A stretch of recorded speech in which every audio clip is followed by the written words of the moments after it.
नमस्कार, आप देख रहे हैं केबीसी न्यूज। मैं भी चुनावी मैदान में हूं। इस कार्यक्रम के तहत अभी हमारे साथ है AIMIM के संभावित प्रत्याशी कोढ़ा से कपिल देव पासवान जी। आइए उनसे बात करते हैं, जानते हैं आखिर वो क्यों चुनावी मैदान में आना चाहते हैं। कपिल देव जी, आपका केबीसी न्यूज में स्वागत है। और आपका भी केबीसी न्यूज को धन्यवाद देते हैं और आपको भी बहुत बहुत धन्यवाद देते हैं। आखिर आप चुनावी मैदान में इस बार कोढ़ा से क्यों आना चाह रहे हैं? देखिए, चुनावी मैदान में इस बार से नहीं है, हम तो 2001 से ही समाज सेवी का काम कर रहे थे। जीतने के बाद आपका मुख्य काम बताइए जो आप जनता के लिए करेंगे सबसे पहले। देखिए, जीतने के बाद हमने जो काम करने के लिए चाहते हैं, आज से 25 पहले बोले ना कि आपसे 35 साल से जो है कि जनता वोट दे रहा है और वोट देने का मानसा कोई बनाता है कि भाई इनको यदि बनाएंगे तो यह हमारे लिए कुछ क्षेत्र में काम करेगा और हम लोगों को जो है कि विकसित क्षेत्र का कार्य पे हम लोगों का जो है कि नियंत्रण रूपरेखा से चलाएंगे। अभी वर्तमान का जो विधायक है, देखिए वह सबका विधायक है। कोढ़ा विधानसभा क्षेत्र का जब वो विधायक है तो हम लोगों का भी विधायक है।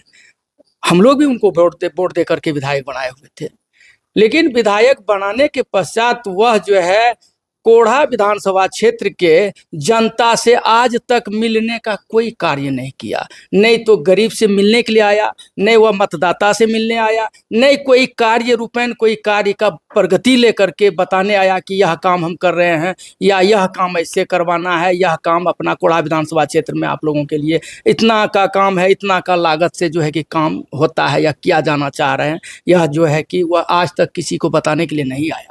करने के लिए यहाँ पे एक डिग्री कॉलेज का आवश्यकता है। सबसे पहला डिग्री कॉलेज बनाने का कार्य हम कोढ़ा में करेंगे।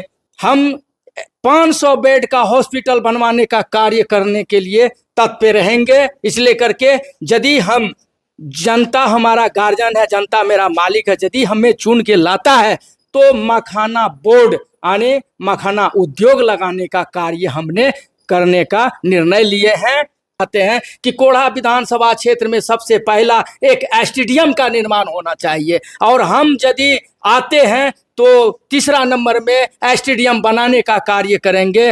और आपको हम एक बात बतला देते हैं कि कोढ़ा और फलका में एक बस स्टैंड का सख्त जरूरी है, जिनमें कि अभी पूर्णिया से पटना या भागलपुर या रांची जाने के लिए यदि कोई ऐसा गाड़ी निकलेंगे तो कोढ़ा में सिर्फ एक रोड पे ही 1 मिनट का स्टॉपेज होता है। उनके अलावा तुरंत जो है कि जाम लग जाता है। आज नहीं कोई ओवरब्रिज है, नहीं कोई बाईपास है, नहीं कोई ऐसा स्टैंड है। इस कारण से हम लोगों के यहाँ पे कोढ़ा विधानसभा क्षेत्र में एक बस स्टैंड का भी सख्त जरूरी है। यदि हम आते हैं तो हम सबसे 3 काम बताए और इस चौथा काम में एक बस स्टैंड का भी निर्माण हम करना चाहते हैं। धन्यवाद। बात ये होगी कि कोढ़ा की जनता इस बार किस पर अपना भरोसा जताती है। अपने सहयोगी आनंद के साथ मैं करुणाकर, केबीसी न्यूज के लिए।